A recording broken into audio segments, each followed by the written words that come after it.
Hi, I'm your teacher in Mapeh. Again, my name is Sir Ray Rinaldo V. Malimban. Today in week 4, in lesson 3, they talk about the music of Baroque period in 1600 to 1750.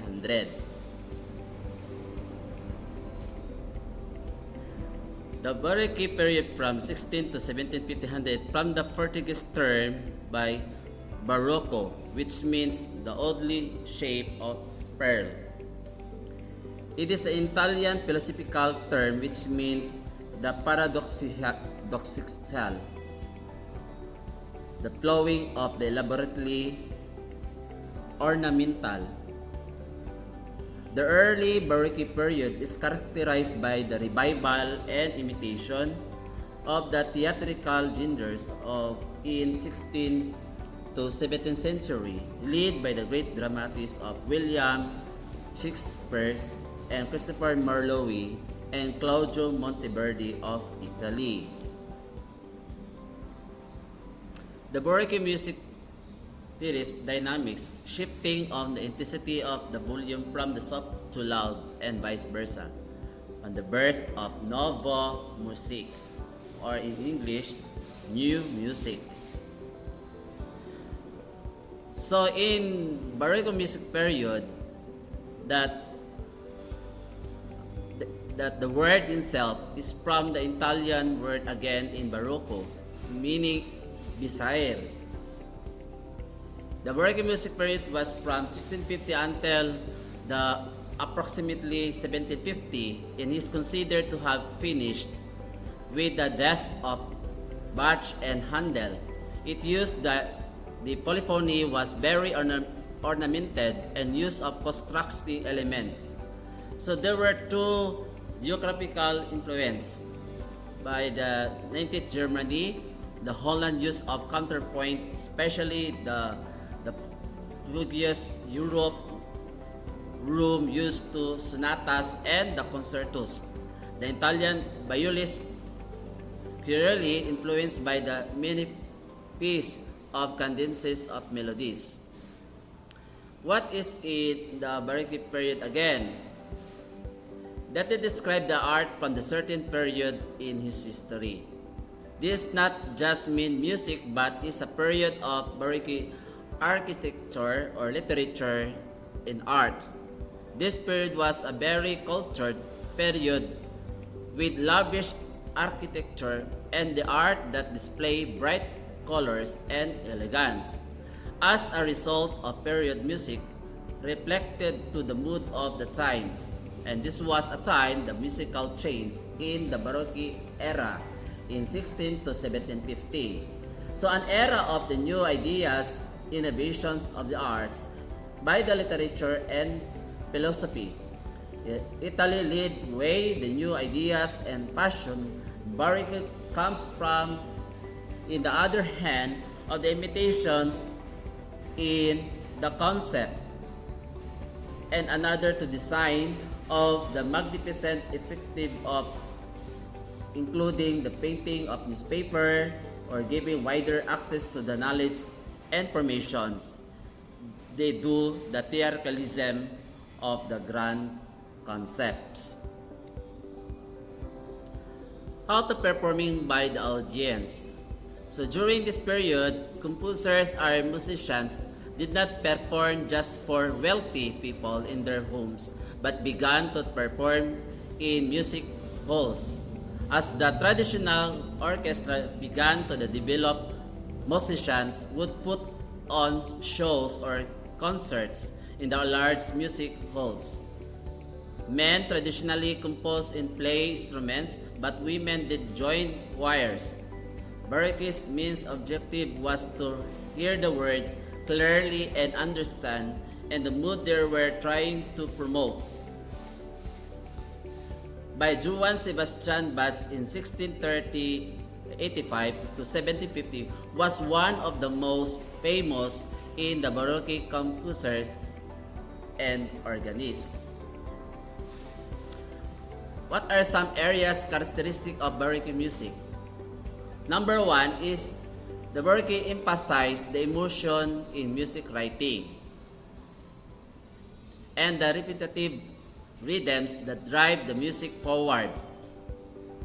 The flowery and the fast movement, the complex melodies that repeat, the dynamics are important finally, and the uses of embellishment, ornamentations, and the word painting. So these are the music of medieval Renaissance in the Baroque periods. In the music of the Baroque period in 16 to 1750, the first use of the term Baroque in music was in 1919. But the Baroque is used to describe an artistic style across the different arts of form that is started in Rome in Italy, then the tension of exuberance and grandeur ornate. Let us find out about the Bach, Vivaldi, Handel, and the music of Baroque period. In the Vivaldi composer, the first seasons in the Bachelor suits in 1600 to 1750. These are the composer of the Baroque period. Number 1 is the Claudio Monteverdi in 1567 to 1643. It is an Italian composer, leading the composer of late Renaissance and early Baroque. He composed of operas El Orfeo, a great legend of Orpheus, the first opera to realize all its full potentials. And the second secular vocals is 9 books of madrigals, and the sacred vocal Vespers evening prayer from masses, motets, and psalms. Music composition as the outgrowth of the written words in the listening of Monteverdi El Orfeo. Next is Antonio Vivaldi in 1678 to 1741, leading Italian composer and violinist.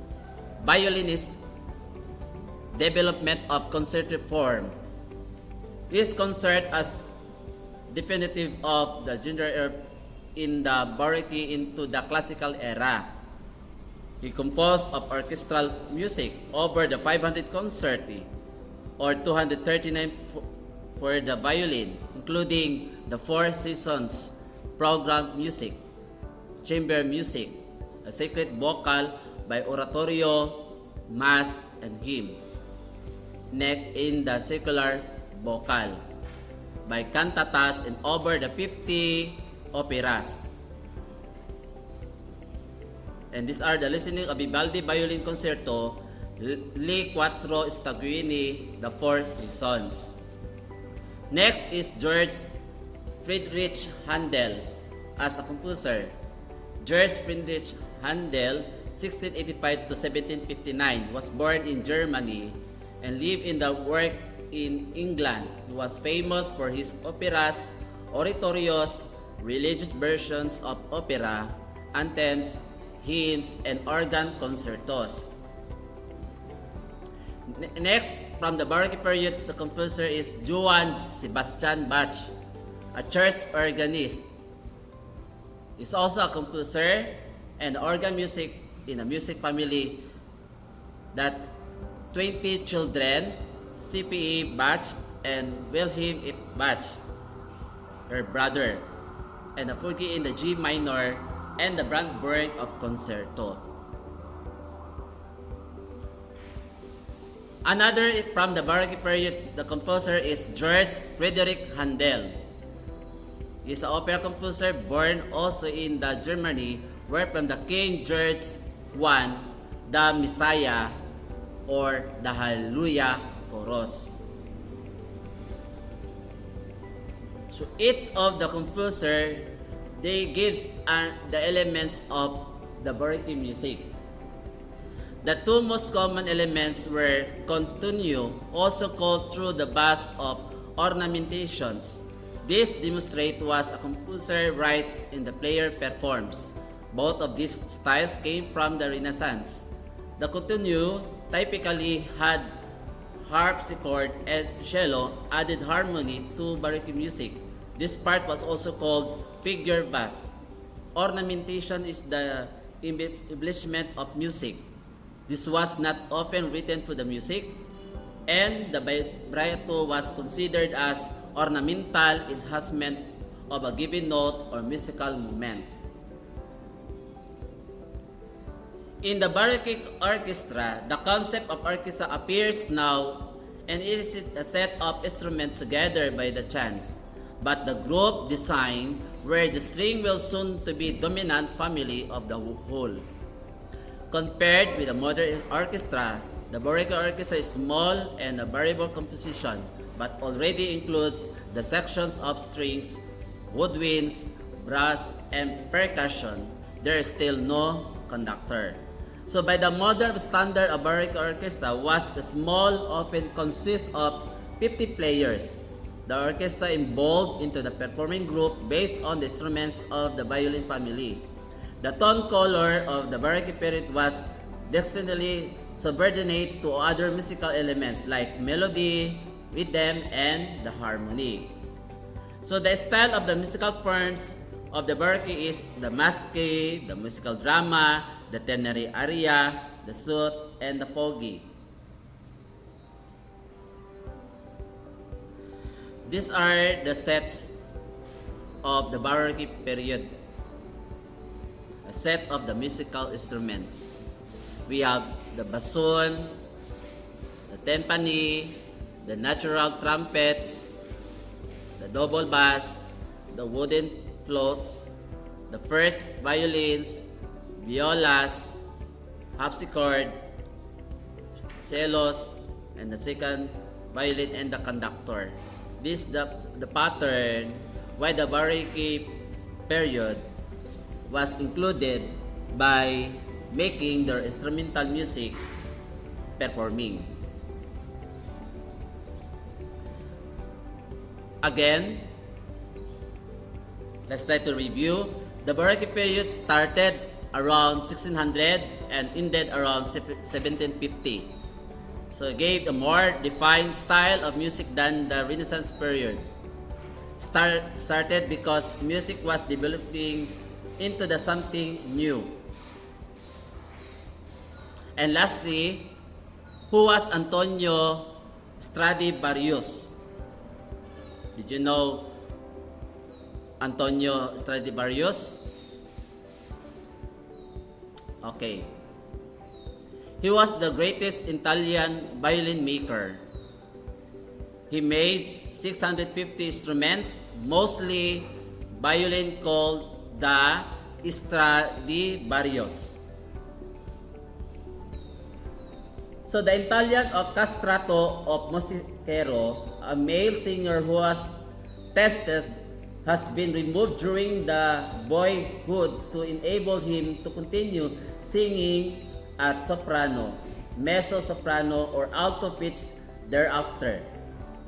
It reigned supreme in many European opera houses. Most of Hero's rules were assigned to his voice, and success of the new opera was based on the technique of extraction of castrato of Antonio Stradivarius.